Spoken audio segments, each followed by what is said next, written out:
de respaldo. Bueno, buenas noches jóvenes, bienvenidos. Hoy empezamos entonces lo que es la materia de tecnología web.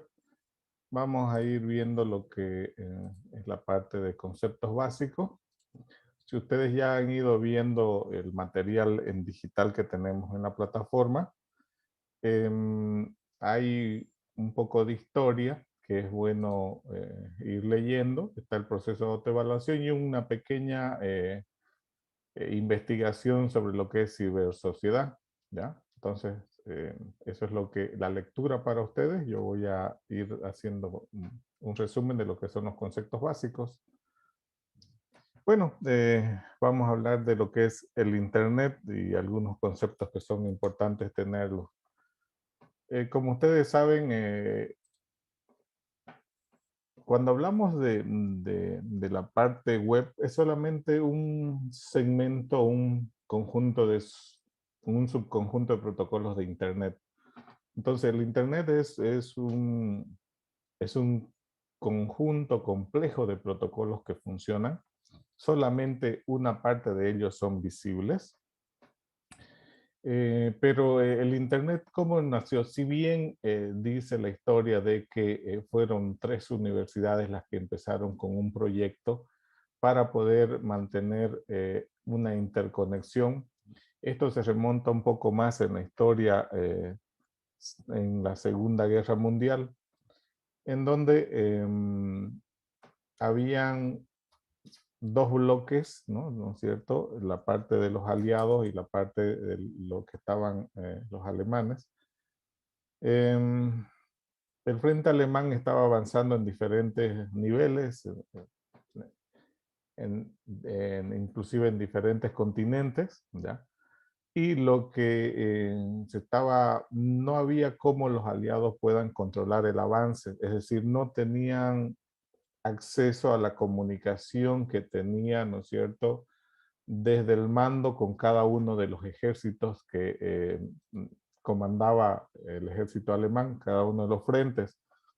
Si ustedes han visto algunas películas, se ha visto de que hubo muchas alianzas, pero también no podían saber qué era lo que hacían los alemanes. Es decir, tenían un tipo de comunicación muy alta.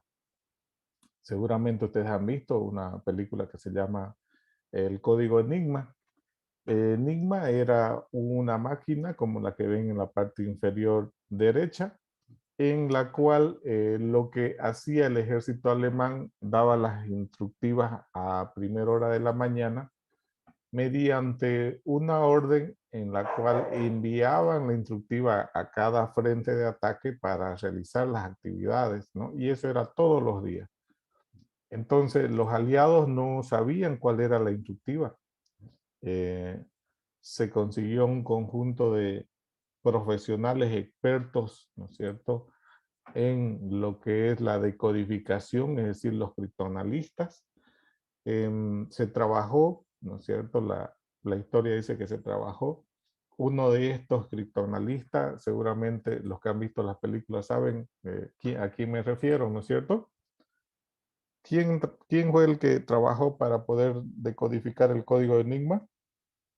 ¿Alguien sabe? Alan Turing. Alan Turing, ¿no es cierto? Alan Turing era un matemático que trabajaba, digamos, en la parte de criptoanálisis y hubo un grupo de profesionales que trabajaron, ¿no? Y fíjense que en este equipo de criptoanalistas, si ustedes leen los documentos o ven la película, en cualquier caso los documentos son más fidedignos, se ve que este conjunto, este bloque de criptoanalistas estaba liderado, si bien estaba Alan Turing trabajando con un equipo, pero la mayoría de las personas que hacían el criptoanálisis, ¿no?, eran mujeres, ¿no? Me preguntan por qué. Bueno, ahí está, digamos, ¿no? Las mujeres tienen perspectivas diferentes sobre un asunto y para tener un análisis sobre, ¿no?, sobre algo, es bueno tener esos diferentes puntos de vista para obtener una solución. a diferencia de nosotros que tenemos un solo punto de vista, que generalmente vemos, por ejemplo, la distancia más cerca entre dos puntos, digamos, ¿no? Entonces ya lo tenemos definido, ¿no? De alguna forma, esa forma de pensamiento, las mujeres lo tienen diferente y estas características de poder ver diferentes ángulos eran lo que permitían de que ellos puedan criptoanalizar todos estos mensajes que daban. Se trabajó mucho, Alan Turing avanzó mucho en la parte de codificación. Arrancaron con un análisis sencillo. El saludo matutino que entregaban las órdenes era un saludo que ya ustedes saben, el saludo del Heil Hitler.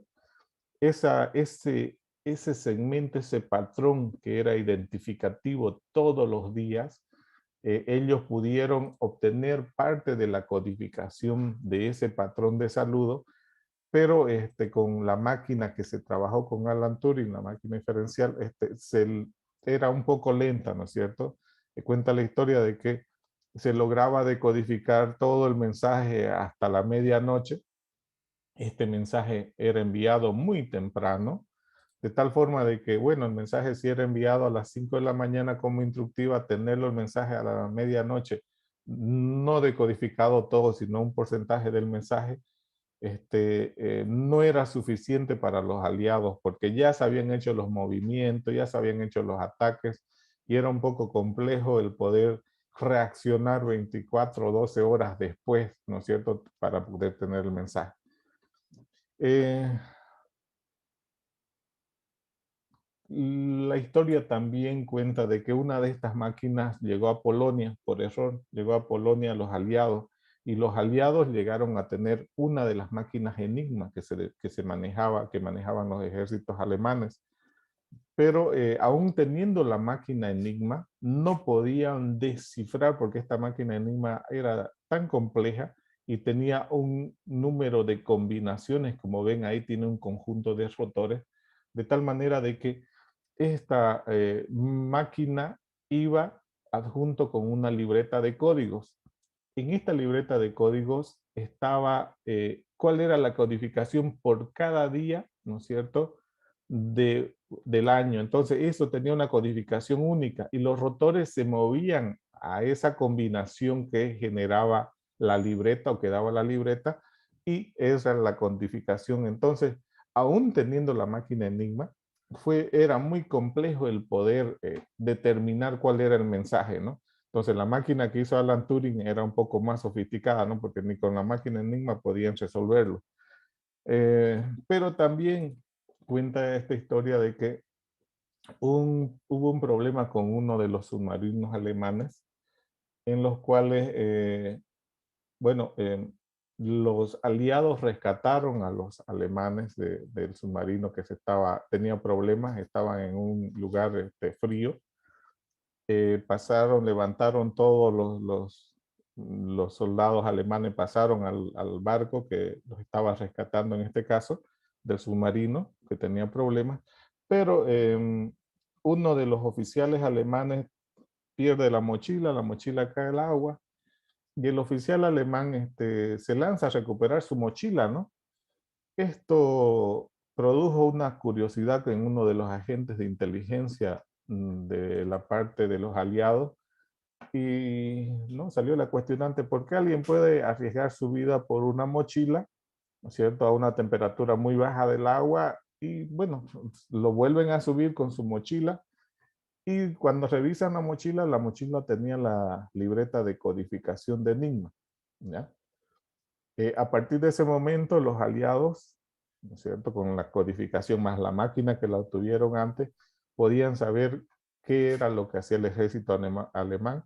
Y de ahí en adelante, ustedes ya han visto que se hizo la contraofensiva y a partir de eso, siempre los aliados estaban respondiendo a los ataques, a los avances alemanes y fueron frenados de alguna manera.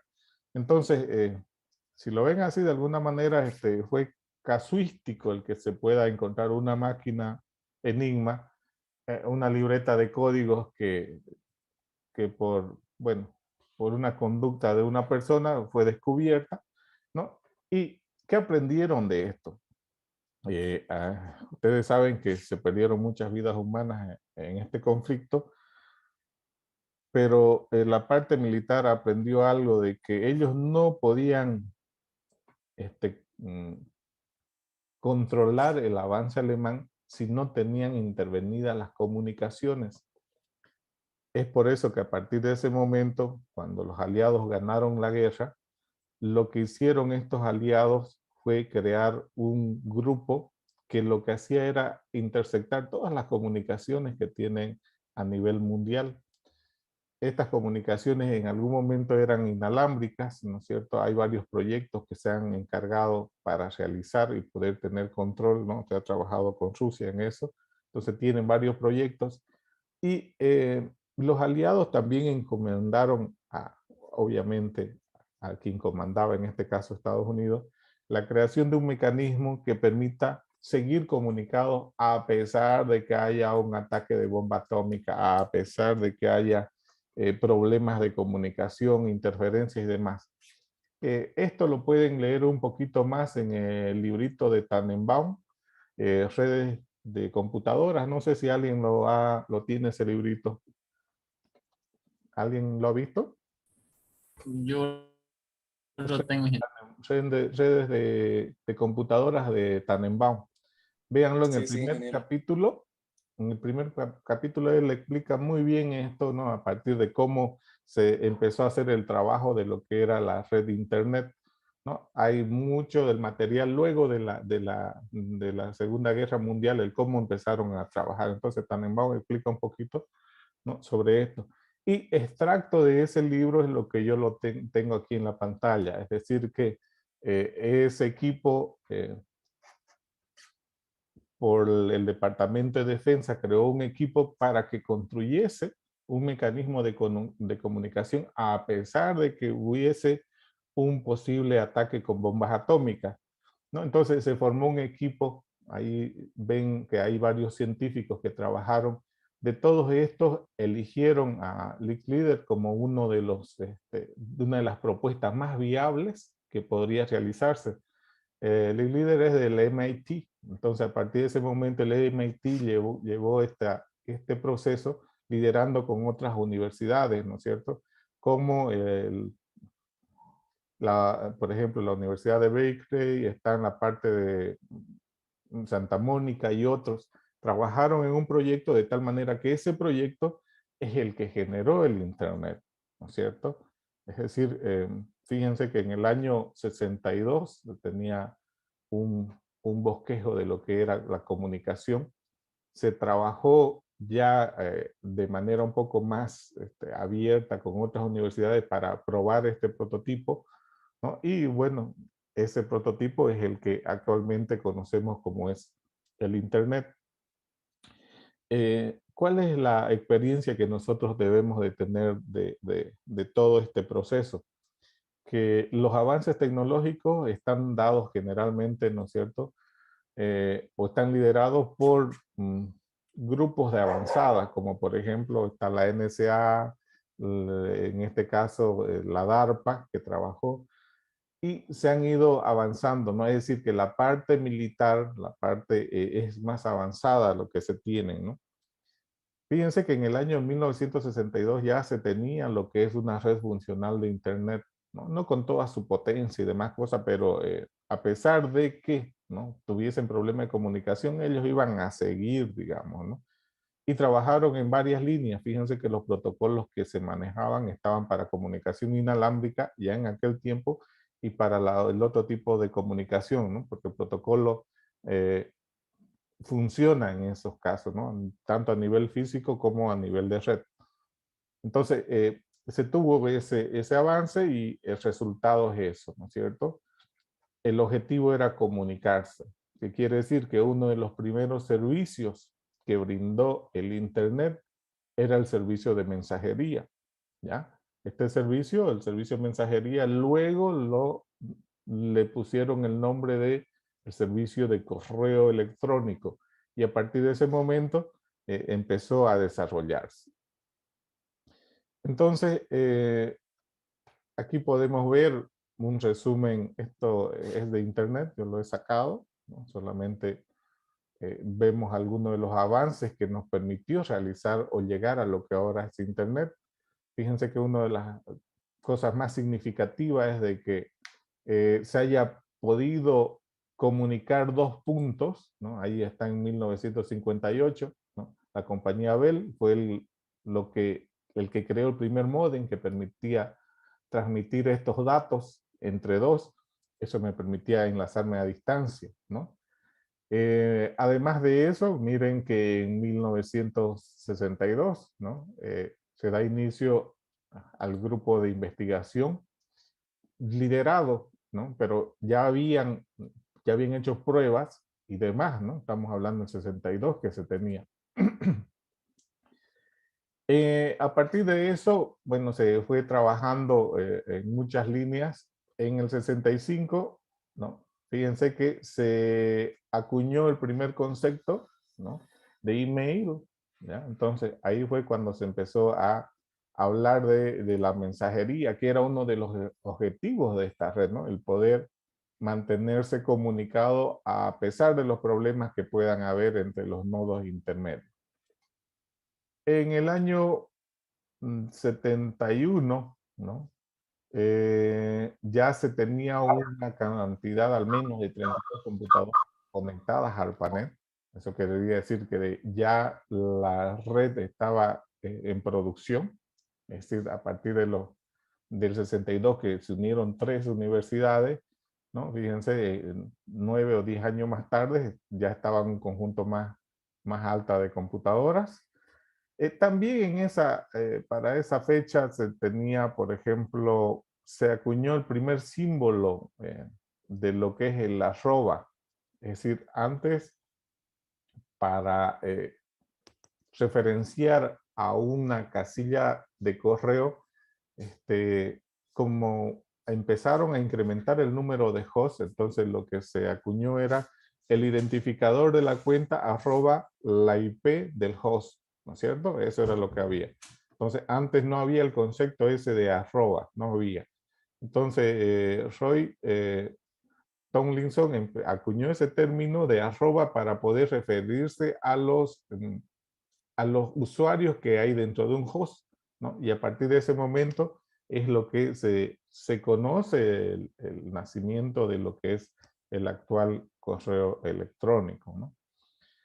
Luego de eso, en el año 83, ¿no?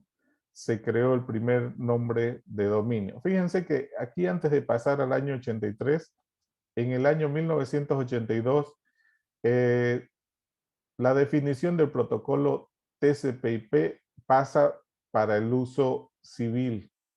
Es decir, que más o menos 20 años después de la creación de este protocolo, recién se liberó para el uso civil, ¿no? Entonces, cuando se dio el uso civil a este armamento, o a esta herramienta, veámoslo así, ¿no? Armamento mientras estaba en el lado militar, herramientas cuando pasa al lado civil, se vio la necesidad de crear nombres de dominio para asociar. Entonces ahí se creó el primer DNS, ¿no? A partir del año 83, luego la liberación del protocolo TCP/IP, se empezó a crear los nombres de dominio, ¿no? Obviamente esto administrado por un consorcio que se encargaba de gestionar los nombres de dominio a nivel mundial. En el año 89 se creó el primer, protocolo, el navegador HTTP, ¿no? También tiene una historia interesante de Tim Berners-Lee, quien era un profesor de física de la CERN, que lo que quería era todos los semestres el profesor enviaba con correo electrónico a sus estudiantes el material de lectura. Y él vio de que todos los semestres él enviaba el material a cada grupo que participaba. Y buscó una forma alternativa donde él quería colocar el material y que todos sus estudiantes lean ese material sin necesidad de cada semestre enviarle el material. Buscó, no había nada parecido para poder brindar este tipo de acceso al material. Entonces lo que se realizó es, él empezó a trabajar, ¿no es cierto?, sobre un modelo, sobre un protocolo que lo que permitía era de alguna forma publicar información, ¿ya?, para que otros puedan verlo, ¿no? Entonces ese es el primer servidor, si lo ven así, que se creó, y el primer cliente de navegador. ¿Listo? Entonces, gracias a Tim Berners-Lee, fue uno de los que empezó a construir el protocolo HTTP y lo que dio origen a lo que ahora es la web, ¿no? En el año 91, ¿no? Se anuncia la creación de la WWW. En el año 92 se tenía 1 millón de sitios conectados, ¿no? Empezaron a aparecer los nuevos navegadores, y así fueron apareciendo los primeros sitios.com. Hubo un surgimiento de este sitio, de estos sitios, así se consideraba que aquellas empresas que pudiesen tener un sitio iban a ser las que lideren el proceso, pero bueno, hubo una burbuja en la cual las empresas estas ficticias creaban un dominio y ofertaban producto, pero no fue en su momento, ¿no? Hubo la explosión de la burbuja.com, que le llaman, en donde todas las empresas norteamericanas invirtieron mucho en tecnología, pero la gente no estaba preparada para ese tipo de tecnología. Es decir, muchas empresas quebraron. Obviamente hubo un avance muy fuerte en el año 2000 en lo que es el uso de la tecnología en todo lo que es Norteamérica y otros países, pero ¿no? Muchas de estas empresas se inflaron ficticiamente y en realidad no tenían proyección, ¿no? Entonces hubo varias empresas quebradas y demás. Pero a partir de ese año fueron apareciendo otros sitios más estables, ¿no es cierto? Empezaron a aparecer los metabuscadores y mucho de lo que es, digamos, o lo que se ve ahora, apareció a partir del año 2000. Cabe hacer recuerdo que a nuestro país llegó el Internet en el año 97, 96 más o menos, llegó directamente a lo que es la carrera de informática cuando estaba en el campus universitario, ¿no? Entonces llegó el nodo de Internet ahí. Por alguna razón, en años posteriores, informática perdió ese acceso. Ese acceso es el que tiene ahora Entel. Entel se apropió de ese beneficio, que era un beneficio académico del Internet que llegó a Bolivia, y Entel es el que maneja el nodo actual de Internet, ¿no es cierto? Ustedes ya lo sabrán. Pero ese nodo llegó a la carrera de informática, ¿no es cierto? En el año 95, 96, ¿no? Pero se lo perdió tal vez, no sé, por administración o no sabemos por qué. No, hay que averiguar, pero forma parte de la historia de que nosotros fuimos uno de los primeros que usó Internet dentro, ¿no?, del departamento, ¿no es cierto? Bueno, y eso es un ajustado recordatorio de lo que es el Internet. Esto, como les dije, lo he sacado de la Wikipedia. Ahí está hasta más del año 2000 las nuevas historias que hay, pero es bueno, considero que hasta el año 2000 es algo importante que debería saber cualquier profesional del área. Y a partir del año 2000 ustedes tienen una memoria más cerca de que pueden recordar de lo que pasó. Eso es lo que podemos hablar con respecto a lo que es el Internet. Bueno, entonces, Internet, ¿cómo funciona? Internet actualmente está funcionando en diferentes niveles. Hay un nivel que es el nivel backbone, que es el que brinda el acceso. Luego están los diferentes niveles que pueden estar eh, relacionados con el manejo a nivel país o a nivel países, ¿no? Con empresas internacionales que permiten brindar ese tipo de servicios. Y luego está el último nivel, que es el nivel de los proveedores nacionales que nos permiten acceder a este tipo de recursos, ¿no? y luego estamos los consumidores en el nivel más bajo, ¿no? Entonces, si vemos en la grafiquita de la parte izquierda inferior, vemos que en la parte inferior están los usuarios de Internet, luego están los proveedores, ya sea nivel capa 3 o capa 2, ¿no? Dependiendo del tipo de nivel, que nos permiten, ¿no? Por ejemplo, aquellas empresas transnacionales como ser o que trabajan en varios países que están en un nivel, por ejemplo, capa 2, ¿no? Que permiten el acceso a diferentes países y en cada país tienen su propio sellers, sus propios vendedores de servicio, digamos, ¿no? Que dan este acceso, ¿no? Ejemplos de eso, está Tigo, digamos, ¿no? Que es una empresa que está a nivel en toda Latinoamérica, ¿no? En Estados Unidos hay otras empresas como AT&T, ¿no? Igual que tienen cobertura, ¿no? Entonces, algunas de estas, por ejemplo, están en el nivel 2, otras tienen nivel 2 para disponer de la conectividad entre países y la distribución, ¿no? En el nivel 3 en cada uno de los países, entonces pueden tener algunas representaciones, ¿listo? Entonces, así se maneja el Internet, son los niveles que tienen con respecto a los que manejan la parte de la conectividad. Bueno, Internet, ya sabemos que Internet trabaja mediante un protocolo que se llama el protocolo TCP/IP, que ustedes ya lo han visto, ¿no? Casi todos lo han visto ese protocolo. Entonces, funciona de esa forma, ¿no? Ese es el protocolo oficial, ¿no? Entonces, pero aquí, TCP/IP está conformado por dos protocolos. El protocolo IP podemos verlo si hacemos por analogía, ¿no? ¿Alguien me puede hacer recuerdo qué es lo que hace IP? ¿Se acuerdan?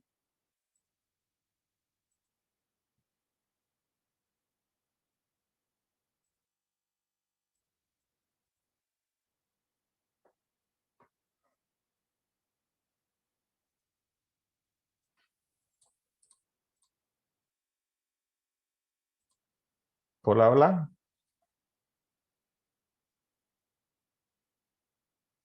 Parece que se cortó algo. No Hola, se cortó, ingeniero. Se escucha, se escucha. ¿se escucha? Ya, ¿alguien puede explicar así rápidamente cómo funciona IP para que todos entendamos?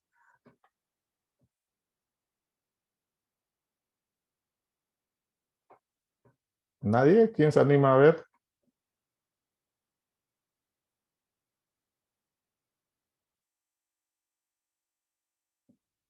¿Ninguno? ¿Alguien de redes?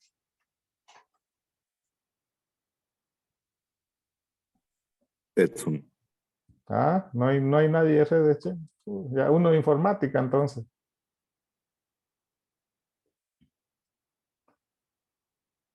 Ya aquí en el chat son muy tímidos, lo están escribiendo, ya que dice asigna direcciones con el fin de poder hacer el enrutamiento entre equipos. Ya, seguramente, a ver, ¿alguien más por ahí? Ya. Lo que sí podemos decir es que IP es un experto en saber la comunicación entre dos puntos. Es decir, eso lo tenemos muy claro, ¿no? Es decir, que puede ir de un punto a otro punto. Él conoce de ir de un punto A un punto Z y conoce cuál es el camino más corto, ¿no? Y cuál es la distancia o el precio más corto de esos caminos. Entonces hay dos formas de poder buscar el camino, pero IP es un velocista, digamos, ¿no? Entonces él se encarga de el envío de los paquetes. Ahora, como todo velocista puede tener problemas, ¿no es cierto? ¿Cuáles son los problemas que tiene IP? Los problemas que tiene IP es que en algún momento puede perder paquetes, ¿no es cierto? Puede perder paquetes, entonces esa es su debilidad. Su fortaleza es que él sabe cuál es el camino más corto o más, ¿no es cierto?, barato en cuestión de tiempo o más corto en distancia. En cualquiera de los dos, él es el experto en eso. Pero por otro lado está el protocolo TCP, que TCP se encarga de subsanar este problema que tiene IP. Si bien IP es velocista, es decir, tiene la capacidad de poder llevar información de un punto a otro punto, puede perder. Entonces, TCP se encarga de tener ese cuidado de que todo paquete que se envíe, él registra, marca el envío y al otro extremo hay otra persona, no, o otro, no, veámoslo así, otra persona que se encarga de recibir el paquete e informar de que el paquete fue recibido. Entonces, esa es la forma de funcionamiento, es decir, se manda un paquete, se recibe allá y se da la aceptación. Si un paquete no ha sido recibido, no se tiene la aceptación, se puede volver a pedir el paquete, ¿no es cierto?, de esa forma. Es decir, podemos agarrar y trabajar de esa forma, ¿no? Entonces, TCP/IP son los dos protocolos que permiten la comunicación de esa forma, ¿no es cierto? Y es lo que gobierna actualmente el Internet. Ahora, una vez que aparecieron los nombres de dominio, hubo una explosión en nombres de dominio, ¿no es cierto? Por ejemplo, se vio la necesidad de que se pueda poner una dirección que pueda localizar a recursos dentro del Internet, considerando que el Internet estaba creciendo. Entonces, a esta forma de referenciar un recurso dentro de Internet es a lo que se le llama la URL o el localizador de recursos uniforme. Esto tiene un formato, ¿ya? Un formato en el que se puede ver en la pantalla donde generalmente tiene, por ejemplo, un esquema que es el protocolo que se utiliza. Podemos pasar, ¿no es cierto?, el esquema 2 puntos barra barra, el usuario, la contraseña, arroba, el dominio y el puerto al cual nos queremos conectar. Entonces, podríamos utilizarlo de esa forma.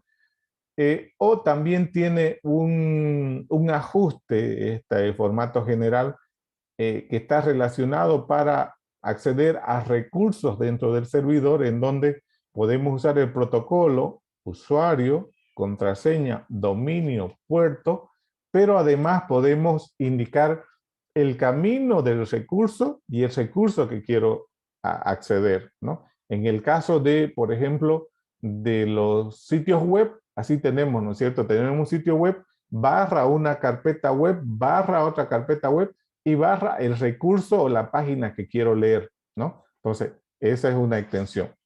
Entonces, estos esquemas o protocolos, los cuales se utilizan, por ejemplo, tenemos el más común que utilizamos en la web, es el HTTP, HTTPS, FTP. Tenemos el Mail to, referente al correo electrónico, el LDAP, el News, el Gopher, el Telnet, ¿no? Entonces tenemos varios esquemas o protocolos que podemos utilizar. Ahora, estos, por ejemplo, estos localizadores, ¿ya? Si queremos tener un conocimiento más referido a eso, podemos usar, aquí dice RFC 1738. ¿Qué es un RFC? Por aquí voy a entrar. Oiga, se ha congelado mi pantalla. Permítame un momento de descompartir y volver a compartir. Ya voy a... Algo pasó, a ver. Quiero entrar. Déjenme un momentito. Algo le pasó a mi pantalla. No quería... Estaba congelada. Ok. Vamos a entrar al RFC. Aquí dice 1738. ¿No? ¿Qué son los RFC? 1738. Es los Referral for Comments. ¿Listo? Es decir que los Referral for Comments son los protocolos de facto aprobados, ¿no es cierto?, para el uso de Internet. ¿Quién aprueba eso? Aprueba el grupo de ingenieros, ¿no es cierto?, de la Internet Task Force. Ellos son los que revisan, ¿no es cierto?, estas normativas. Aquí, por ejemplo, cuando le di RFC 1738 ya me sacó las direcciones, entonces yo puedo entrar ahí a ver qué indica, ¿no? Y en realidad, este paper, véanlo así, un referral for comment es un paper que, fíjense, ha sido trabajado con un equipo de personas. Aquí Tim Berners-Lee, ¿no? Es de la CERN, pero hay otras empresas que han estado apoyando para poder realizar este paper, ¿no? Lo que es la URL, ¿no? El localizador de recursos uniformes. Entonces, si yo quiero aprender más acerca de un protocolo o, ¿no es cierto?, de alguno de los estándares de Referral for Comments, lo que tengo que hacer es buscarlo, ¿no?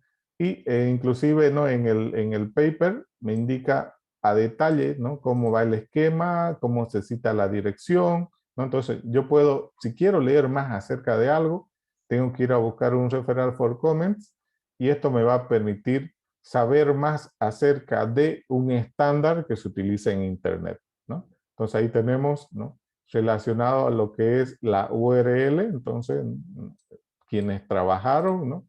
Y hay varias actualizaciones, fíjense. La última actualización es esta de aquí, el Referral for Comments 8089. Entonces, si lo buscamos también el Referral for Comments, eso, ya, entonces ahí hay las actualizaciones al protocolo y a la forma de poder acceder. ¿Listo? Entonces, es bueno poder leer, ahí están las actualizaciones de las nuevas referenciación con las URL, entonces pueden ir buscando, ¿no? Entonces, el Referral for Comments es muy, muy interesante. Entonces, podemos ver más información en Referral for Comments 1738. Dijimos que el Internet fue creado con el propósito de tener comunicación y la comunicación es mediante mensajería. Pero el Internet fue mejorando, ¿no? Ustedes saben que actualmente, fíjense que el primer servicio que se creó fue el servicio de mensajería, es decir, el correo electrónico.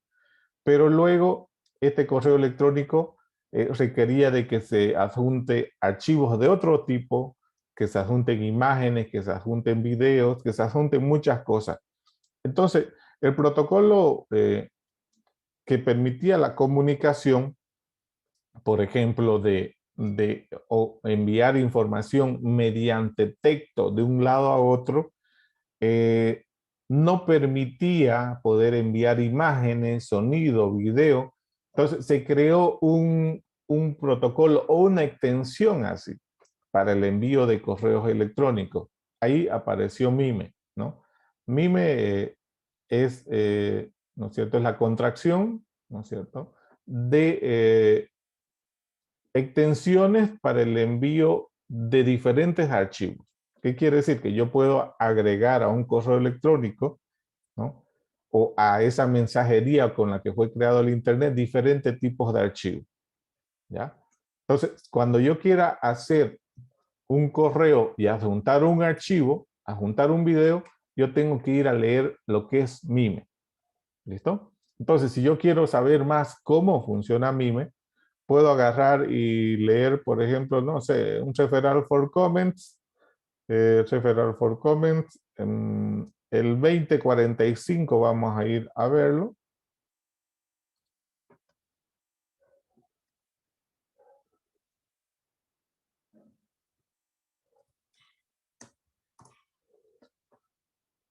Entonces ahí me aparece y este Referral for Comments, ¿no?, me va a indicar cómo es lo que se utiliza MIME, ¿no? Entonces, hay varias actualizaciones, ¿no? Hay algunos que ya son obsoletos, ¿no? Entonces, lo que vamos a ver es cómo es lo que yo puedo enviar un archivo usando un protocolo basado en texto. Es decir, la mensajería solamente aceptaba enviar una secuencia de caracteres, pero una imagen no es una secuencia de caracteres, sino es un archivo complejo. Entonces, MIME lo que hace es transformar ese archivo complejo a una secuencia de caracteres que se puede adjuntar al mensaje, ¿no es cierto?, a la mensajería o al correo electrónico, ¿no? Entonces, ahí nosotros podemos ver cómo se realizan esto. Vamos a ver si tienen algún ejemplo, qué tipos de archivos se pueden enviar. Aquí está la forma en que se pueden enviar. ¿Dónde está? Entonces, ¿cómo yo puedo enviar? Está el formato. Más abajo, si sigo viendo, están los tipos, ¿ya?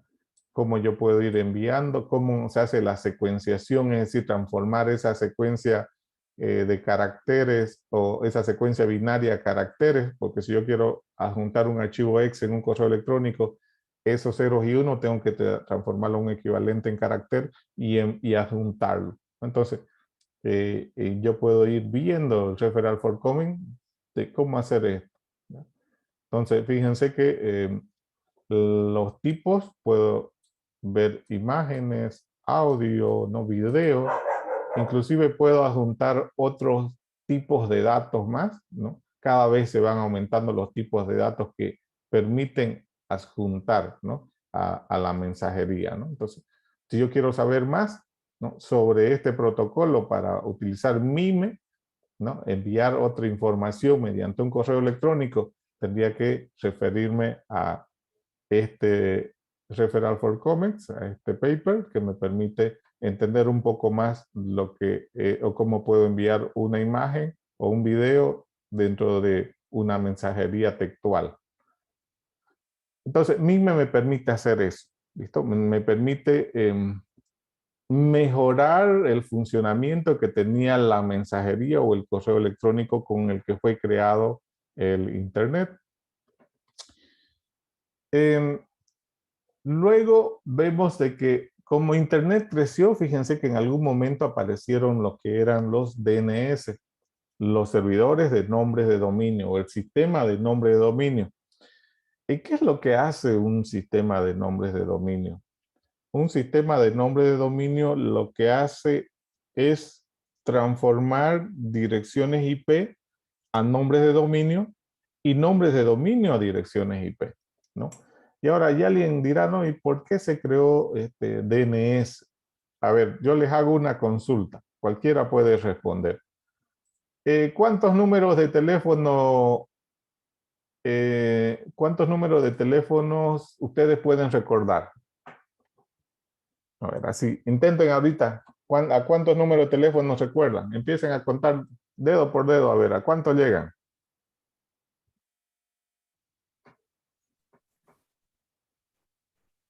5. 5. 5. Ay, yo Uno. máximo, digamos. Un poco más, tiene que ser un poco más. A ver, 5. intenta. 1.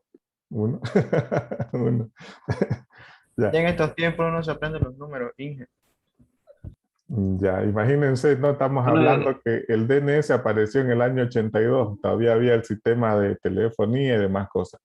Ya, pero Bueno, generalmente los humanos normales como nosotros podemos recordar hasta 12 números, ¿no? Es decir, tu número, el de tu casa, el de tu mamá, el de tu papá, el de tu corteja, el de tu amigo, tu otro mejor amigo, la ex o el ex y demás cosas. Pero bueno, podés llegar hasta 10 y 12 números. Eso es lo que se ha demostrado mediante un estudio que hicieron, ¿no es cierto?, la gente que hizo la implementación de DNS, ¿ya? Entonces podemos recordar 12 números. Pero en el mismo experimento se agarró y se hizo y se demostró de que nosotros las personas no somos muy buenas para los números. Bueno, hay gente que puede recordarte hasta 20 números, ¿no? Pero las personas regulares estamos entre 10 y 12 números, ¿ya? En el estudio también agarraron y hicieron la siguiente pregunta.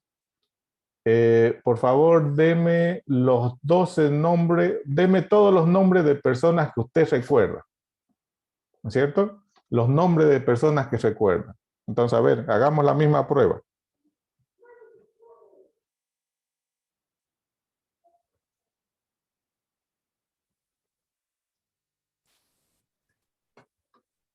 Yo debo recordar, ingeniero, unos 400 nombres de personas. Ya. A ver, normal, sin exagerar, contando con los dedos de la mano.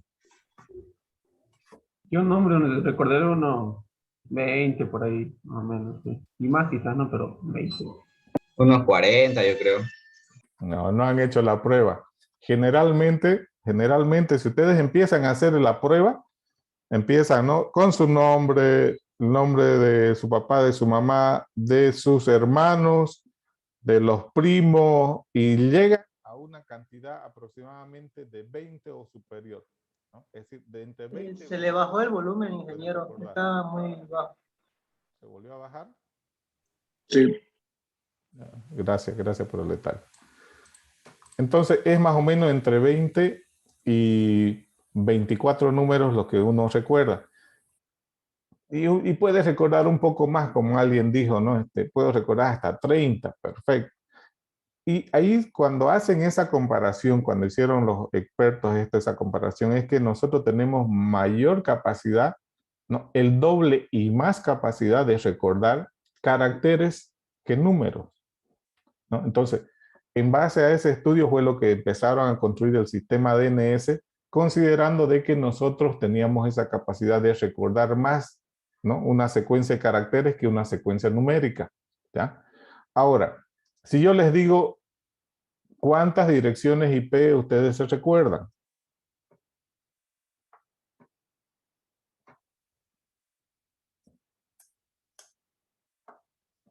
¿Cuántos van a ver?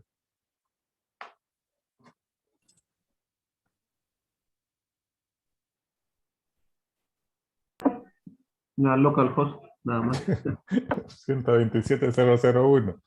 Ya Unas 3, ingeniero. el IP de Google, 88848. El DNS de Google, ¿no? El DNS de Google también, 8844. El DNS ¿de cuál? De Intel, 187, ¿cuánto es? El DNS de Cotas. Entonces, fíjense que por lo menos recordamos 5 números. Yo les voy a decir cuál. La IP, por ejemplo, alguien dijo 127.0.0.1. La máscara, ¿no es cierto? La puerta de enlace y los dos DNS. Es decir, por lo menos cualquiera de ustedes tiene que recordar 5 IP para configurar una red, ¿no? O ya hasta ahora el DHCP le hace toda esa tarea, ¿no? Lo de redes.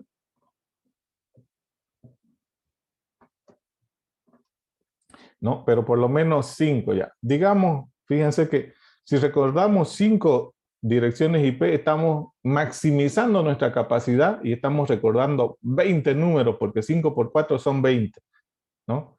Es decir, ¿no?, siempre cuando vamos a ir en una red de una empresa o de una institución, siempre tenemos que saber cuáles son los DNS de la empresa, los 2 DNS o del proveedor, cuál es la puerta de enlace por la que vaya a salir, cuál es la IP que voy a colocar y cuál es la máscara de red que voy a colocar a esa computadora. Es decir, como mínimo 5, ¿no? Y eso lo podemos recordar de una buena forma. Pero más de eso, tampoco podemos recordar, ¿no? Es por eso que se han creado otros protocolos, por ejemplo, el DHCP, que evita de que tú estés recordando todo eso que estoy diciendo, ¿no? El DHCP te genera el DNS, te genera la puerta de enlace, te genera la IP y te genera además la máscara, ¿no es cierto? Ok, bueno, en el caso del DNS fue con esa intencionalidad, ¿no? Ahora, ¿cómo funciona? Si ven en la parte inferior izquierda, los primeros DNS que se crearon, el primer nivel se llaman los root servers. Los root servers son los servidores principales, es la backbone que tienen, ¿no es cierto?, los DNS. Y a partir de estos servidores principales, lo que se hace o lo que se hacía cuando se creó el Internet era tener servidores, por ejemplo, para el comercio, que eran los .com, para las universidades y la parte de de colegios, que eran los .edu, ¿no? Para las organizaciones sin fines de lucro, las ORG, para las organizaciones de Internet, los .net, y así un conjunto de servidores que se encargaban de organizar todo esto. Es decir, que si en algún momento usted quería tener, por ejemplo, un dominio, en el ejemplo vemos ahí, dice wikipedia.org, ¿no es cierto? Es decir que Wikipedia adquiría un dominio, pero como era una organización sin fines de lucro, ¿no? Ella lo iban a poner en el servidor ORG y el servidor ORG o los encargados de ese servidor administraban todas las organizaciones sin fines de lucro. Lo mismo para los .com, Microsoft.com, Hotmail.com, todos esos los administraba, ¿no es cierto? Pero llegado el momento, el Internet creció tanto que se vio la necesidad, dos cosas se hicieron. Uno, que se tuvo que descentralizar la administración de los nombres de dominio, porque el Internet creció tanto, y de todos los países del mundo pedían que se cree un dominio. Y algo que ellos de experiencia en seguridad aprendieron, que había muchos sitios que tenían .com que estaban en otros países y habían problemas de fraude, problemas de universidades o colegios ficticios. Entonces hubo un sinnúmero de problemas y ellos decidieron descentralizar la gestión de lo que es el DNS, o sea, y lo descentralizaron para cada país, ¿no? A partir de eso, cada país lo que tiene es su propia gestión, ¿no? Sobre lo que es la administración de los nombres de dominio, ¿ya? En el caso de Bolivia, nosotros tenemos nick.bo, ¿listo? Entonces, en nick.bo usted puede agarrar y ver la información de los dominios de Bolivia. Por ejemplo, voy a buscar UAGRM en nick.bo. Entonces le doy buscar UAGRM y veo que hay varios dominios disponibles, fíjense, ¿no? Pero el UAGRM, por ejemplo, si yo quiero buscarlo ahorita, el uagrm.edu.bo, no va a estar disponible. Es decir, que si yo quiero comprarlo uagrm.edu.bo, ¿no? Entonces, a ver, allá no sale. Antes me dejaba hacer la búsqueda. Ya, a ver de nuevo, vamos a buscar UAGRM. Aquí está. UAGRM. Ya. Entonces, si le doy buscar, fíjense que me dice dominio no disponible. Bueno, me cobran el año 280, digamos, ¿no? Dominio no disponible. Entonces, pero si yo entro aquí, me va a dar los datos de quién es el contacto técnico. Por ejemplo, en este caso está nuestro profesor, el ingeniero Marcos Lama. Él es el que se encarga de manejar todo lo que es los DNS dentro de la universidad, entonces están los datos. Hace un tiempo atrás habían los contactos financieros, pero esto, hubo mucho problema a nivel mundial, por ejemplo, con respecto a los contactos financieros. Vos sabías quién era el contacto financiero y hubo mucha ingeniería social con respecto a esto. Se hacían pasar como aquí están los datos, fíjense. Alguien puede decir, yo soy el ingeniero Marcos Lamas, que trabajo en Santa Cruz de la Sierra, Bolivia, y soy de la UAGRM.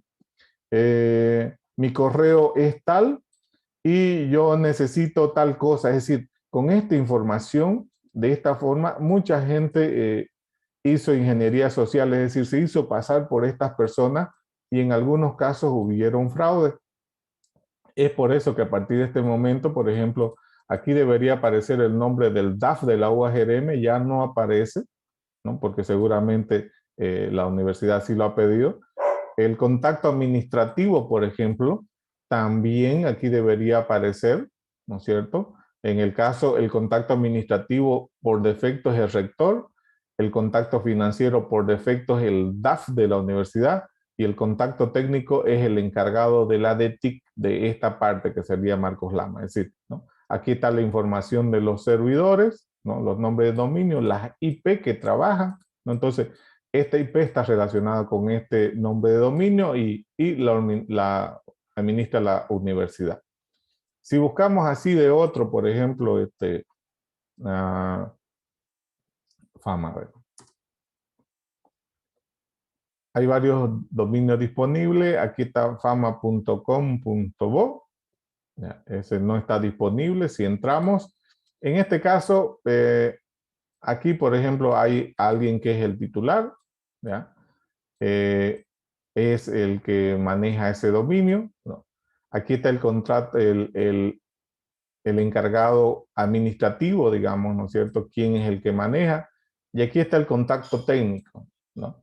En este caso, yo podría decirle a Nick Bolivia, por favor, escóndame estos números.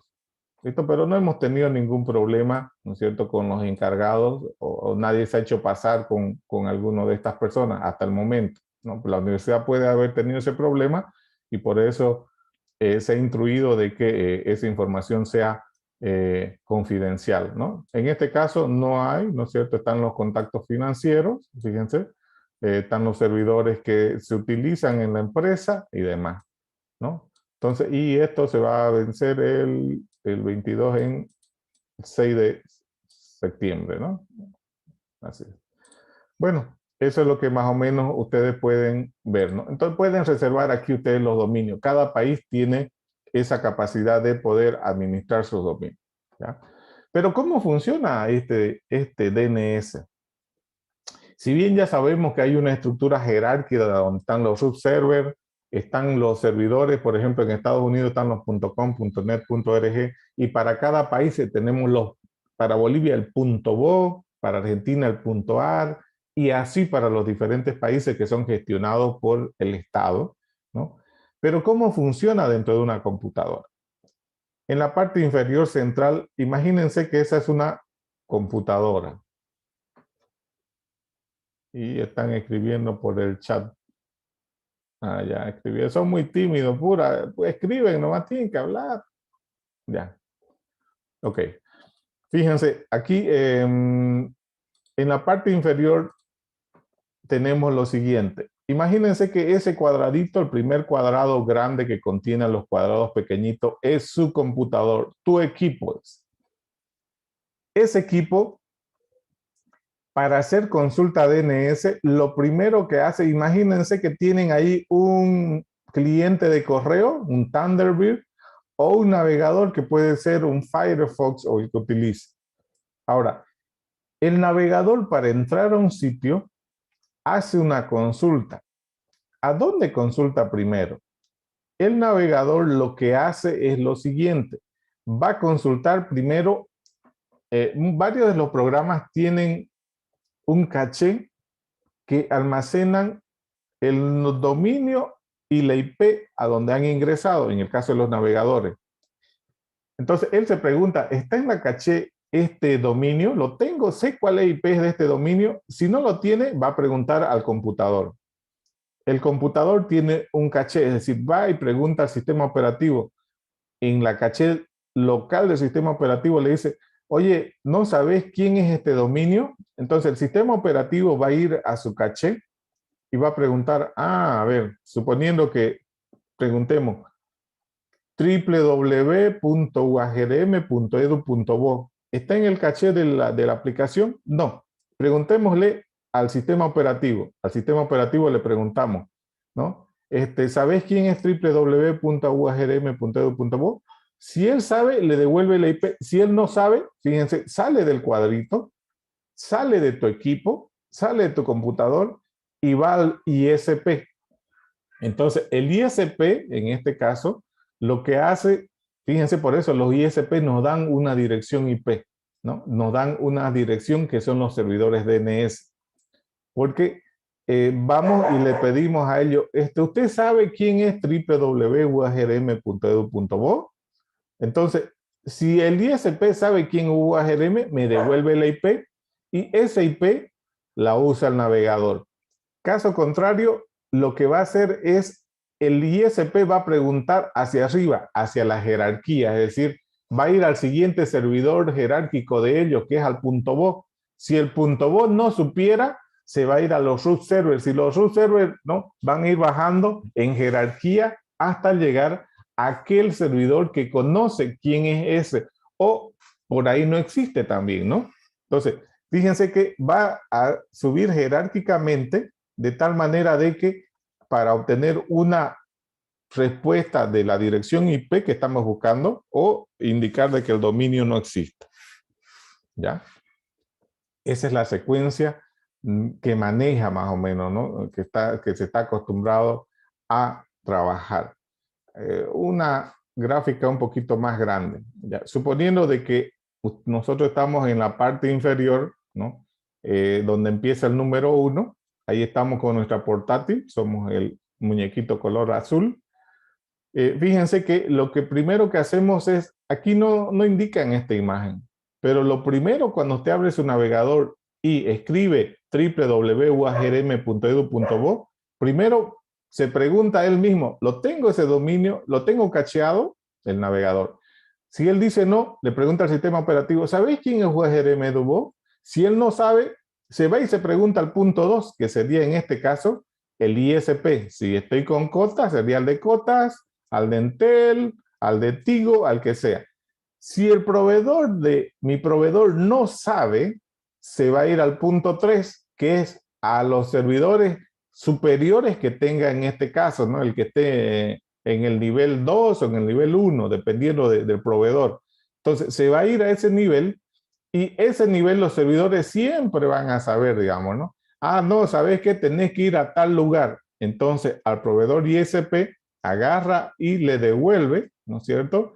Porque ellos saben, los root servers, dónde están, ¿no? Si digo un punto .bo, entonces, no, tenés que ir para aquel lado. Entonces, a partir de ese momento, se hace la comunicación con el servidor que corresponda y ese servidor, ¿no?, me va a devolver la dirección IP. Es decir, cuando yo le digo, ¿quién es www.uagrm.edu.bo? El dominio uagrm.edu.bo tiene un servidor DNS y ese servidor DNS me va a decir, ¿sabes qué? www es este IP. Entonces me devuelve en el paso 5, me dice www es este IP y me lo devuelve y eso llega hasta mi computadora.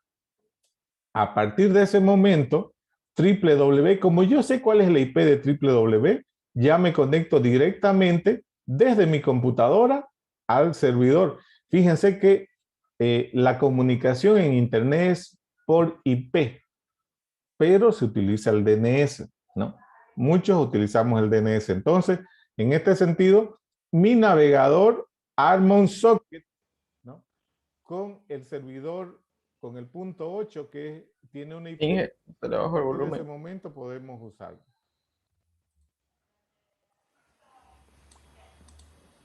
¿Sí? Sí, se escucha mejor. Hola, hola. ¿No se escucha? Ahora No, se escucha ya se bien, escucha, ya se escucha bien. Ya. Entonces, ese sería más o menos el funcionamiento con el cual se trabaja el DNS. ¿Listo? Esa es la forma de interacción. Bueno, esto lo podemos probar. Ya, voy a hacer lo siguiente. www.uagrm.edu.bo. ¿Qué es lo que va a hacer en este instante? En este instante, si mi máquina o si la aplicación ya tiene cacheado a www.uagrm.edu.bo, lo va a usar directamente. Si no, va a consultarlo al sistema operativo. Si el sistema operativo no, se va a consultar a mi proveedor. Y si mi proveedor no sabe, se va a consultar hacia arriba. ¿Listo? Entonces, fíjense que ahí hace un trabajo que lleva un tiempo, si ustedes se dan cuenta, ¿no? Lleva un tiempo, ¿ya? Entonces, no es que se comunique el navegador directamente con esta dirección. No, no, señor. Este es un nombre de dominio, es referencial, ¿no? En realidad, con quien se está comunicando, ¿ya? Con quien se está comunicando,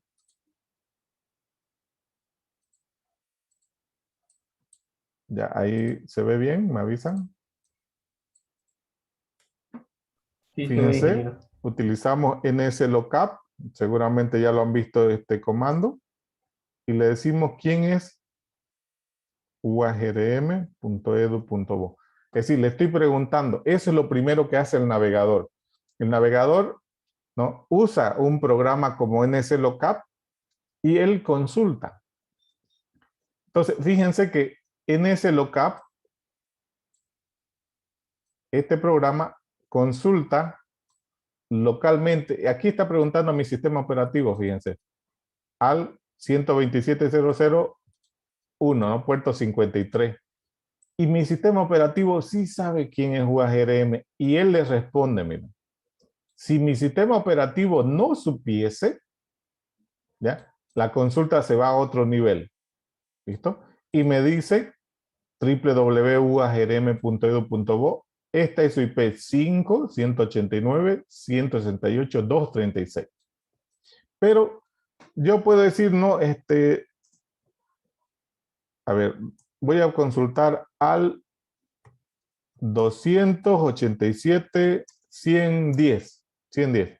Ese es el DNS de Entel. Le estoy diciendo al programa NSLookup, averiguame quién es este dominio, pero en este servidor, en el 287.110, vamos a ver si Entel lo tiene protegido o no. Si lo tiene protegido, no me va a responder. Si lo tiene abierto, me va a responder. ¿Listo? A ver. Creo que lo tiene protegido. Ah, me respondió. Ah, no. Me rechazó la consulta, fíjense. Es decir, le pregunté al servidor de Entel y él me lo rechazó. Voy a hacer lo mismo con el servidor de Google. A Google le voy a decir, oye, Google, ¿no sabes quién es este? ¿No? Este es el servidor de Google, ¿no? Entonces, le estoy preguntando a Google, ¿quién es www.uagrm.edu.bo? Google tiene servidores abiertos, ¿no? Es decir, que sí o sí me va a responder. Entonces, fíjense, el servidor de Google agarra y me responde igual. ¿Listo? Entonces, fíjense que lo que hago es utilizar. Ahora, hemos dicho que DNS transforma nombres de dominio a direcciones IP, pero también transforma direcciones IP a nombres de dominio. Es decir, si yo tengo la IP de la máquina, yo puedo preguntar cuál es su nombre de dominio. Entonces voy a decir NSLookup y le voy a decir 5.168.236. Ahora, ¿qué le estoy diciendo a él? ¿Quién es esta IP? Estoy haciendo, ¿no?, la consulta al revés, ¿no? Primero hice la consulta le di el nombre de dominio, me devolvió la IP. Ahora le estoy dando la IP y tendría que devolverme el nombre de dominio. Ya, ok. Veremos qué pasa ahí. Y bueno, me dice que esta IP es de este servidor. Ahora, obviamente, ¿qué quiere decir eso? Que este servidor está usando un web hosting o un hosting en contavoserver.net. ¿Ya? Y el servidor o la IP está bajo este dominio, ¿no? Entonces, este es un servidor, ¿cómo le digo? Es un servidor un host en la nube, ¿ya? Es un host en la nube. Entonces, pero me está devolviendo. ¿Ya? Lo mismo puedo consultar de otros, veamos a ver, consultemos el de Cotas, perdón. A Virtual ya está en la nube de Entel. A ver, el servidor virtual. El servidor virtual .grm.edu.bo. Ese servidor está en este IP. ¿Ya? Entonces quiero saber de quién es ese IP. 287.195.248. Ah, ya. Esto está, por ejemplo, esto está protegido, ¿no? Es decir, el DNS está protegido. No me está diciendo quién tiene esa IP. ¿Ya? Esta es una forma de protección. ¿Listo? O no ha sido configurado la zona inversa. Es decir, que el DNS de UARGRM no sabe quién es este, ¿no? Es decir, si le preguntan por IP, no sabe quién es. Y bueno, y nadie más me ha respondido. ¿Ya? Entonces, no saben quién es virtual. ¿Ya? Y así puedo ir, vamos a probar de otro servidor, NSLookup, por ejemplo. ¿Quién es? Tenemos un servidor de práctica, tecnoweb.org.bo. Y fíjense, en este servidor el que vamos a hacer la práctica, me responde que Tecnoweb es una referencia a este servidor y su IP es esa. Ahora, yo voy a preguntar por su zona, voy a preguntar su IP, NSLookup.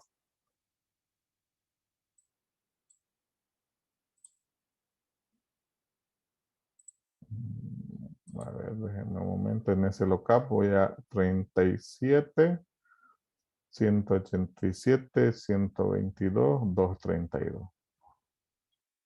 Entonces me dice que fíjense, este es un servidor que también está en la nube y que es de la Unión Europea. ¿Listo? Pero a pesar de que la zona directa me dice que tiene un nombre, la zona inversa ya me dice de que ese servidor es un servidor en la nube, ¿no? Que así me respondió igual aquí, ¿no? El Contavoz Server, igual que es de la universidad, ¿no? Entonces, con estas herramientas yo puedo ver algo de eso, de la referenciación. ¿Listo? Ok. ¿Hasta ahí alguna duda que tengan?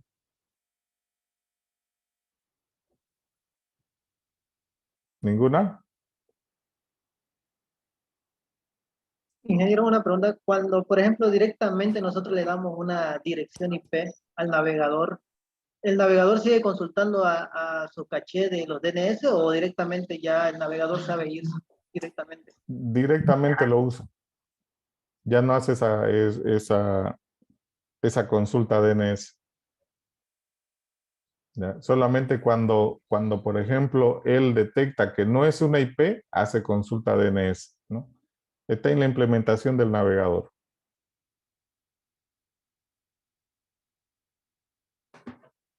Ok, bueno. Sigamos. Una consulta más, Inge, o sea que si yo pongo la dirección de la universidad 5.168, no sé qué, en el navegador, se abre la página de la Gabriel. Directo. A ver, probémoslo. Buena pregunta. ¿Dónde nos devolvió? Este, ¿no? De UAGRM. Lo copiamos. Vamos a abrir otra página y lo colocamos. ¿Ya? Entonces debería agarrar y aparecer directo. ¿Sí? Porque está relacionado, ¿no? Es decir, en ningún momento utiliza ya la consulta porque ya lo tiene de forma directa. Ok. Bueno, les había dicho que el Internet nació, ¿no? Con una corporación. Bueno, primero fue la DARPA, ¿no? Pero luego de que pasó a la parte civil, el Internet fue manejado, ¿no es cierto?, por una institución que se encargaba de manejar estas direcciones IP. Es decir, que yo le doy esta IP, pero tengo que saber quién es el dueño de esta IP. Entonces, había una organización que se encargaba de tener este control. ¿Listo? Esta institución que fue la ICANN, ¿no?, que empezó a trabajar, cambió su nombre, ¿ya? Ha trabajado y descentralizó. ¿Listo? Entonces, se tienen, por ejemplo, ahorita todo lo que es la backbone es manejado por una institución y todo lo que son los países ya vimos que es manejado por cada país, ¿no? En nuestro caso es la NIC.bo, es administrada por ADECIP, que es la institución estatal que maneja los nombres de dominio de Bolivia. Pero estas instituciones se pusieron, cuando se crearon, se pusieron varias tareas que tenían que ser realizadas. Muchas de esas tareas ya se lograron, ¿listo? Por ejemplo, implementar los nombres de dominio internacionalizados son los nombres de dominio que ya tenemos, los .com, por ejemplo, .ar, .bo, ¿no es cierto? .cl de Chile. Entonces ya se logró. Aumentar la seguridad y la estabilidad de los identificadores únicos de red también. Al tener un control, por ejemplo, de los nombres de dominio a nivel de país, no tienen un mecanismo de cómo coercitivo. Es decir, si usted compra un dominio .bo, ¿quién está el control? Si hay algún delito sobre ese dominio, usted tiene un nombre ahí registrado y a usted le van a hacer seguimiento. Entonces me está dando mayor seguridad de que ese dominio va a ser, con las leyes del estado del país, va a ser controlado, ¿no? Entonces mejoraron muchas cosas de eso, ¿no? Las direcciones IP, como ustedes saben, ya se acabaron. Las IPv4, se está trabajando con IPv6. Ya la mayoría de la internet está con IPv6. Solamente algunos segmentos de algunos países están trabajando que tienen todavía IPv4 libre, están trabajando con IPv4, pero la mayoría de los proveedores ya están con IPv6. Mantener y mejorar la confianza en el mercado de dominios a nivel superior, igual, ¿no es cierto? Al tener certeza de que ese IP es de tal persona, de tal proveedor, entonces yo tengo, ¿no es cierto?, confianza, ¿no? Es decir, cuando doy seguridad, mejora la confianza, ¿no? Y los mecanismos esto de ver quién es el dueño de este IP y cuál es el dueño de la empresa, esto me da mucha confianza, ¿no? La lucha por mejorar el sistema, ¿no? Fíjense que el Internet es sin fines de lucro, pero los nombres de dominio tienen un costo. Es decir, que de alguna forma, para sostener este equipo de trabajo, ¿no es cierto?, para la parte de seguridad y el buen rendimiento, se cobra un costo que se supone que es el mínimo, ¿no es cierto?, con respecto a estos servicios. Es decir, el DNS te cobran al mínimo. Por ahí alguien me dice, pero si en otro país vale $5 o $1 el dominio. Sí, en otros países, obviamente son empresas más grandes. En nuestro país son pocos los clientes, así que cobran más caro porque son pocos los clientes. Mientras más clientes hay, se supone que los costos bajan, ¿no es cierto? En el caso de nuestro país están los costos que les mostré hace un momento.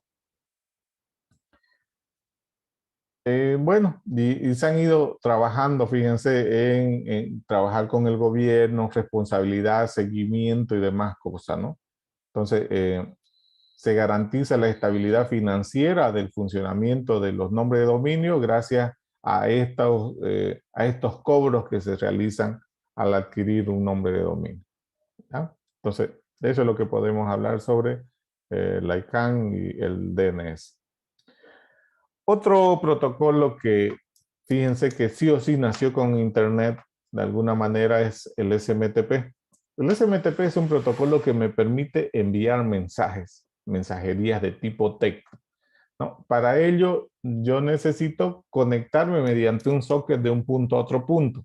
Es decir, conectarme mediante TCP/IP, ¿no es cierto? En Internet, usted para conectarse de un punto a otro punto puede hacer dos cosas.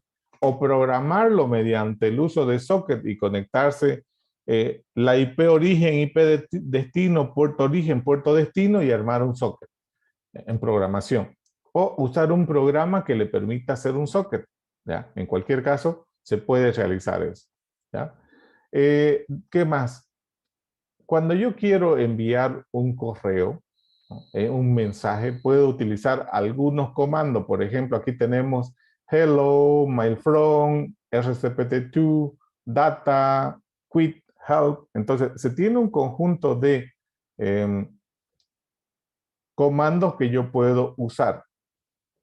Por ejemplo, sirve para enviar correo. Si yo quiero saber más de SMTP, voy a ir al Referral for Comment 2821.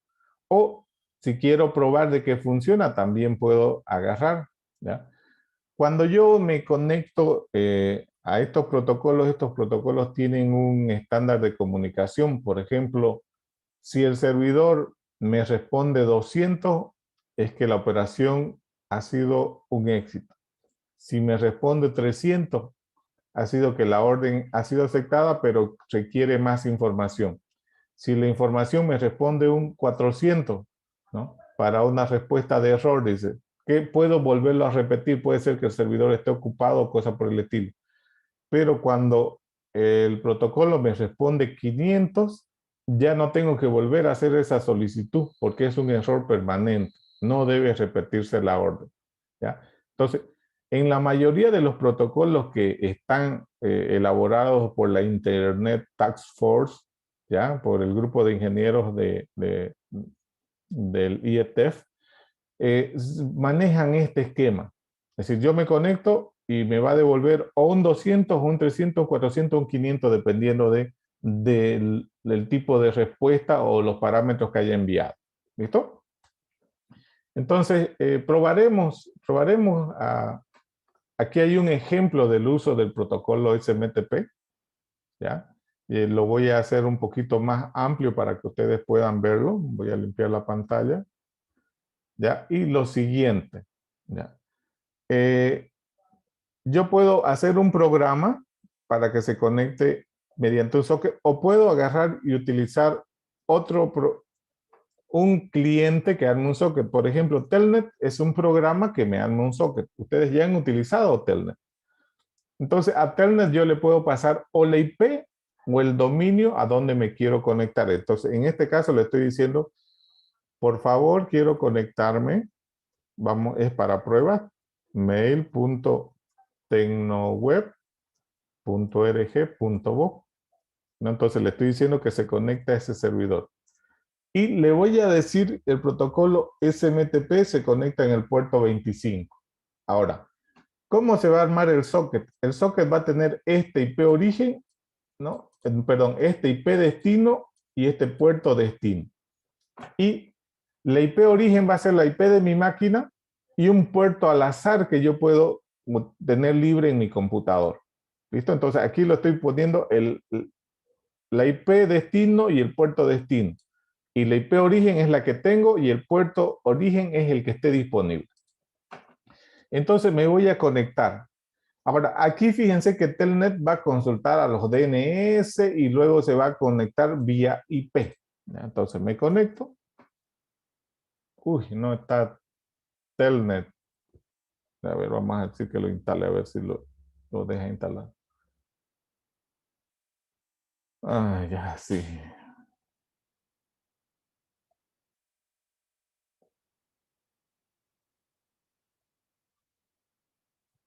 De nuevo. Ahora, fíjense, me conecté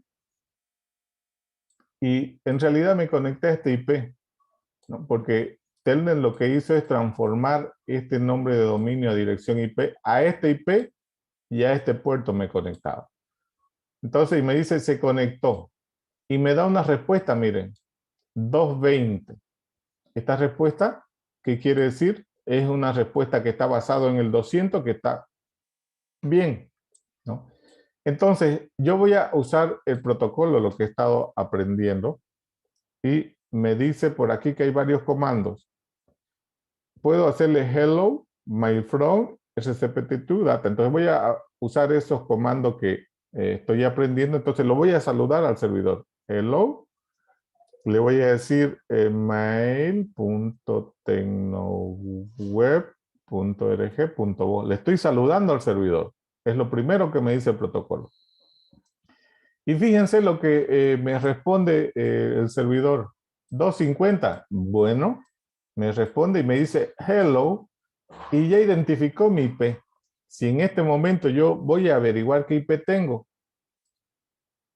Aquí tengo un programita que me dice cuál es mi IP pública. Fíjense, mi IP pública es 177.222.97.197.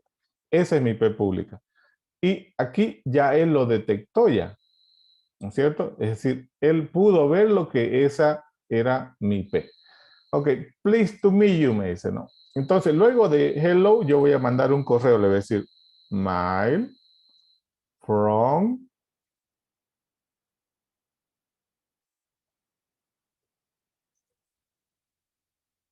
mail from, a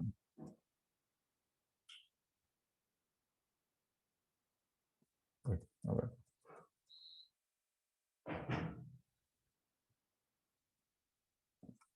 Aquí vamos a colocar, por ejemplo, el correo viene, suponiendo, vamos a decir, viene de ese correo. No. Mail from de gmail.com. Y bueno, dice, fíjense, me mandó un mensaje 500. ¿Qué era el mensaje 500? Que no tengo que volverlo a repetir. Ya, entonces, mail from. Ya, entonces, el correo viene de ahí. Ahora lo he vuelto y ahora me dice, ok, está bien. Y ese correo existe. No, entonces, el servidor está verificando que el ID exista y el correo existe y me dice, ok. ¿Ya? Entonces, ahora voy a decirle para quién va a ir RCPT2. El correo va a ir para... En el servidor tenemos varios correos que están organizados, por ejemplo, grupo 01, SA, ¿ya? Entonces, hay una cuenta que se llama del 01 hasta el 20 hay. Y para el SC del 01 hasta el 20 también hay, ¿ya? Tecnoweb.rg.bo. Es decir, este correo que viene de Evans va a ir para este. Entonces le damos Enter. Y me dice que sí, el usuario existe y el dominio que maneja el servidor existe. Ok. Y luego le voy a mandar data. Y fíjense que data me responde 354. Cuando era arriba de 300 hay que complementar información. Entonces vamos a poner subject. Subject. Dos puntos.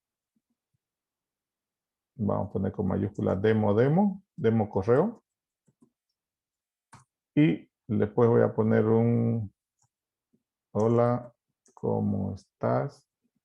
Esta es una prueba de envío de correo. Ya.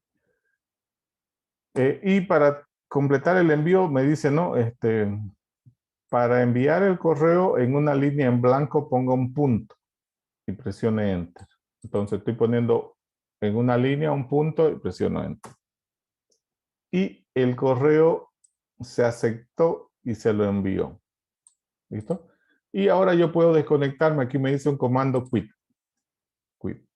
Con eso he enviado un correo desde consola. Fíjense que lo que he hecho es enviar un correo desde consola. ¿Listo? Ok. Entonces, SMTP me permite hacer eso. Muy bien. Ahora pasamos a otro protocolo. El sistema de mensajería del correo electrónico utiliza dos protocolos. Uno para enviar, que se llama el SMTP, y otro para recibir, que se llama el POP. Entonces, en el POP igual se utiliza un conjunto de comandos que me permite enviar y recibir información. A ver, alguien está escribiendo un mensaje. Dije una consulta, ¿cómo saber qué DNS es más cercano?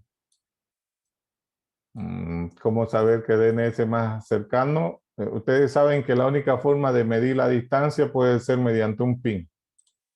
Para el quien preguntó cuál DNS es más cercano, ¿no? Ahí vas a tener el time to live, el tiempo de respuesta, y ese va a ser el servidor más cerca, ¿ya? Ok, seguimos con POP. Entonces, lo que vamos a hacer es mediante el protocolo POP, ¿ya? Que me permite recuperar información de un servidor de correo electrónico. Entonces, ahí los comandos user, pass, stat, list, retrieve, top, delete y quit. Entonces, podemos usar estos comandos para poder recuperar ese correo que en algún momento se envió. Entonces, voy a tratar de recuperar ese correo que envié. Clear. Me voy a conectar mediante Telnet al servidor de práctica, tecnoweb.org.bo, pero el protocolo POP trabaja en el puerto 110. ¿No? Entonces voy a poner en el puerto 110. Ahora, yo puedo conectarme en este momento. ¿Ya? Entonces, si está atendiendo el servidor allá en ese puerto, entonces yo lo voy a poder recibir. ¿Ya? A ver, vamos a ver. Doy Enter. Y fíjense que a la IP que me estoy conectando es a esta IP en realidad. Y este es el puerto. Y me dice Dovecot Ready. Es decir, está en funcionando. Entonces yo le voy a decir User.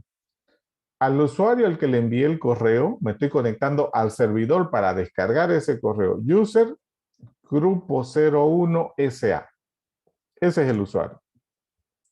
Y luego voy a poner la contraseña, paz. La contraseña es group 01, group 01. ¿Ya? Es decir, esa es la contraseña que se le ha creado para esta cuenta que está en el servidor tecnoweb.org.bo. ¿Ya? Entonces, esta cuenta está en este servidor y esta es la contraseña. ¿Listo? Entonces, le doy Enter.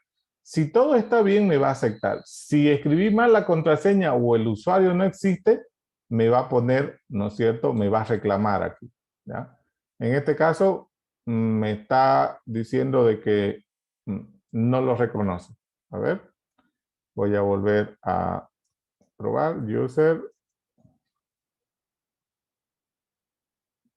group,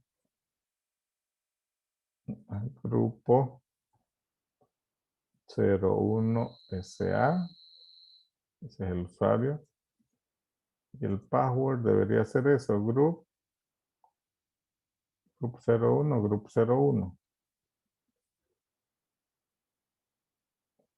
Ahí debería dejarme conectar. ¿Listo? Entonces me está reclamando aquí. A ver, entremos a otro. User.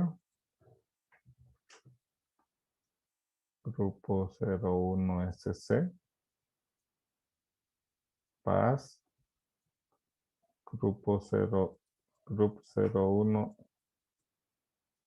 Group 01. Ya. Puede ser que lo hayan cambiado los usuarios de esta cuenta. No está dejando autenticar.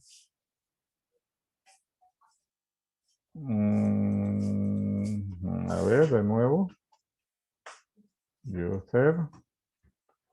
Grupo 01 SA. Pass. Grupo 01. Grupo 01.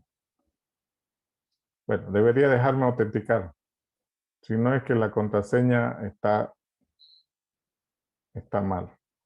¿Ya? Y que un compañero en el grupo dice que es group 001, group 001. A ver, de nuevo. User, grupo 01 SA. Lo desconectó del servidor.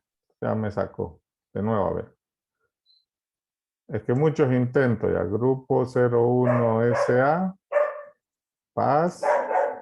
Grupo. Ahí. 01. Ya. Grupo 01. Ok, es eso. Sí. Grupo 01, grupo 01. Ya. Entonces, ahora escribí bien la contraseña y me permitió. Entonces, vamos a listar los correos que hay. List. Hay 6 correos que han llegado. Si yo quiero ver alguno de esos correos, utilizo retrieve. O stat me dice cuántos correos hay. En este caso me dice hay 6 correos. Con retrieve vamos a recuperar retrieve. Y le vamos a decir el primero, el 1. Vamos a ver, hay 6 que han llegado. Vamos a ver si ese tiene. Y el primero que se envió viene de este correo. Viene de esta IP. Fíjense que esta no es mi IP, por si acaso. Es decir, alguien está haciendo la misma práctica. En este momento estamos haciendo la misma práctica. Dice demo X y esto se envió el 13 de septiembre. ¿No? Ok, alguien ya hizo la práctica en línea. A ver, vamos a recuperar otro. Retrieve. Debe ser el 6. A ver, voy a recuperar el último. 6. Ya está bien de este correo. Esta es mi IP, correcto. Esta es mi IP. lo que escribí, demo. Hola, ¿cómo estás? Esto es una prueba de correo. Es decir, estoy recuperando el correo que envié. Puedo borrar. Por ejemplo, puedo dar delete, correo 1. ¿Ya? Se está borrando. Delete, correo 2. ¿Cuándo se va a ejecutar esto? Cuando yo me desconecte. Es decir, si ahorita me desconecto, el correo 1 y 2 ya se han borrado y quedan los correos restantes. Quit es el comando. Quit. Ok. Bueno, y de esa forma he recuperado un correíto que enviar. Entonces, así funciona el protocolo POP. Ahora, también se puede hacer lo mismo con el HTTP. Es decir, el HTTP tú te puedes conectar para descargar una página en específico, ¿no? Igual necesitas o haces un programa mediante un socket o utilizas un programa como el Telnet que abre un socket por ti y puedes entablar la comunicación. ¿Bien? Si quiero saber más sobre el protocolo HTTP, puedo usar el RFC 2616. Vamos a ver un ejemplo también de cómo puedo pedir una página. Primero voy a entrar a ver a un sitio. Permítanme entrar. Alguien que no tenga, a ver, a tecnología creo que tiene, virtual.fct.uagrm.edu.bo. Vamos a ver si está el servidor de tecnología. Fíjense, el servidor de tecnología me responde de esa forma. Fedora Web Server y la última línea es esta.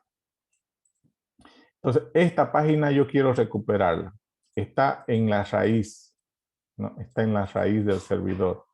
Entonces, lo que voy a hacer es aprovechar que con el HTTP yo puedo usar varias órdenes. Por ejemplo, leer el encabezado, el hit, obtener una página, puedo enviar información, ¿ya? Puedo borrar una página si el servidor lo permite, entonces puedo hacer varias cosas, ¿listo?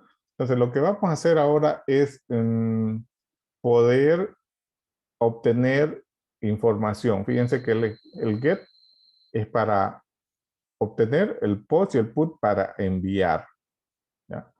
Entonces aquí hay un pequeño ejemplito también.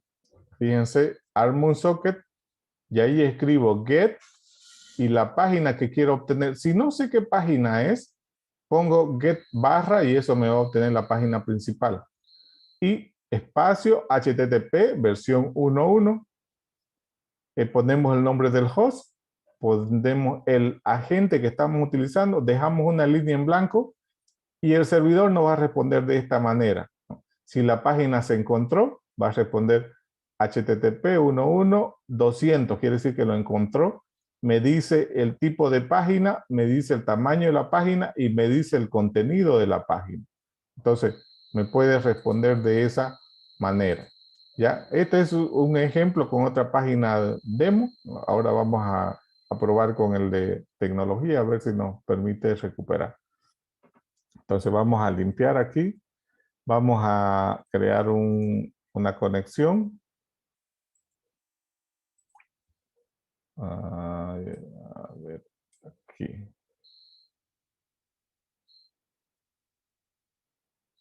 Al servidor de tecnología en el puerto 80. Ya, aquí tengo que escribir un poco rápido todos los comandos que hemos visto aquí. ¿Qué comando voy a hacer? Tengo que escribir get espacio barra, que me va a descargar el archivo que esté, este archivo que me aparece aquí. Este es el archivo por defecto, me tiene que descargar eso.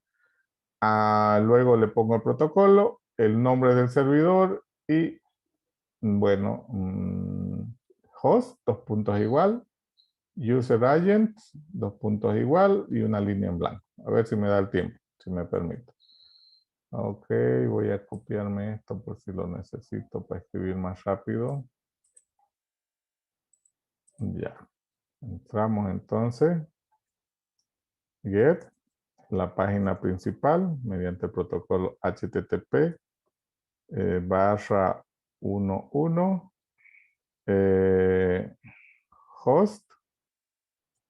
host, así. Vamos a Ay, no pegar. Ya, host, agent, user, agent. Ah, ya me ganó. Bueno, me mandó un timeout. Fíjense, tardé mucho. Ya, pero estaba yendo por buen camino. Ya, de nuevo voy a volver a intentar y voy a copiar hasta donde hice esto. Sí, fíjense que me respondió. Pero me respondió y me respondió con el código 408. Y me dice que mucho tiempo tardé. ¿Listo? Voy a hacer un clear. A ver, voy a copiar primero para tenerlo más rápido la escritura. Copiar, limpio pantalla. Me vuelvo a conectar. Ahí puedo pegar mi solicitud. Le voy a poner agents, Firefox y enter. Ok, ahora sí lo pude hacer. Fíjense lo que me respondió.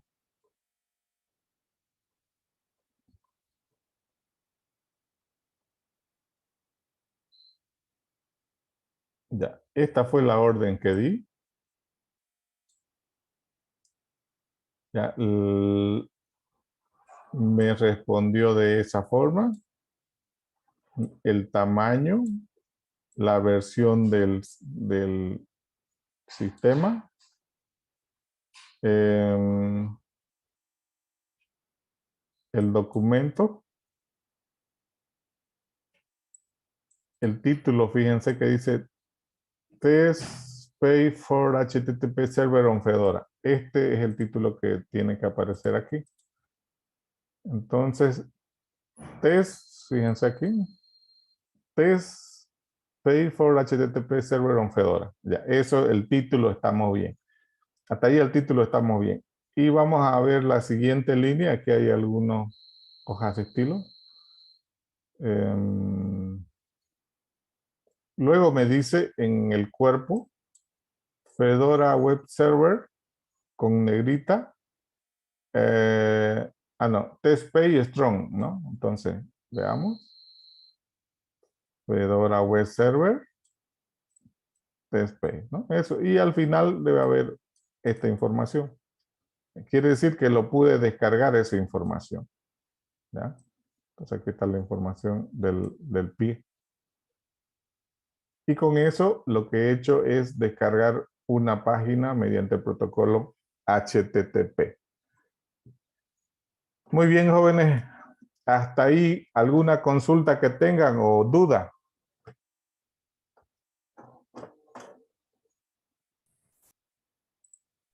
No me quedó claro, ingeniero, eso del MSTP y el POP. Cuando usted mandó un mensaje desde el MSTP, lo mandó al servidor que está De ahí, ¿no ve? práctica. De prueba, de práctica. Ahora, ¿el mensaje que usted lo mandó a su correo de usted que es de Google o lo mandó a un correo que está internamente en ese servidor? No, yo le dije que estaba enviando un correo, ¿no? O sea, le dije que venía de, pero en realidad lo que son parámetros que necesitas aquí, ¿no? Aquí, por ejemplo, lo que necesitas son este parámetro, ¿no? Uno, ¿de quién viene el correo? Entonces yo le estoy diciendo al servidor de práctica que viene de cualquier correo puede ser. Y para quién va. Mail from es de quién viene y para quién va a ser. ¿Listo? Entonces, cuando le digo quién va a ser, ahí tengo que colocar, este remitente puede ser cualquiera. Por eso lo que se puede hacer correos spam. ¿Entiende, no? Aquí, este es un de que cualquiera piensa que Gmail envió. No envió Gmail, yo me conecté nomás y se la charlé al servidor y el servidor me la creyó, digamos. Sí, sí, estaba viendo eso. Sí. Ok. Otra consulta.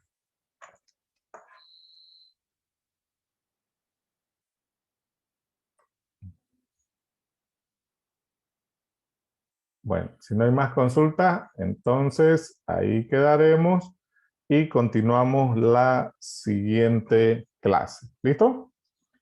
Bueno, gracias jóvenes, gracias por el tiempo. De todas maneras, el video una vez termine la sesión, yo lo voy a subir para aquellas personas que lo quieran volver a ver. Ahí va a estar para que lo repitan las veces que sea necesario. ¿Listo? Muchas gracias jóvenes y nos estamos viendo la siguiente semana. Vayan leyendo por favor el material, ¿ya? Vayan leyendo el material, vayan avanzando. Si duda que tengan, por favor, en el grupo de Telegram, consulten. Yo ahí los voy a atender en lo que sea posible. ¿Ya? Disculpe, ingeniero, Jóvenes. ¿el viernes no hay clase entonces? No, hemos quedado el primer día de clase que por la modalidad que estamos pasando, yo les doy una parte del material y ustedes tienen que leer la otra parte del material y así vamos a estar trabajando durante todo el semestre. Ok. El otro viernes ustedes se ponen a leer solito la plataforma, ¿listo? Hacer las prácticas que están ahí y hacer los trabajitos de investigación y demás. Ya, ingeniero. Ok, ingeniero. Gracias jóvenes, nos vemos la siguiente clase. Pasen buenas noches. Buenas noches, ingeniero. Ingeniero, hasta luego. Hasta Hasta luego, ingeniero.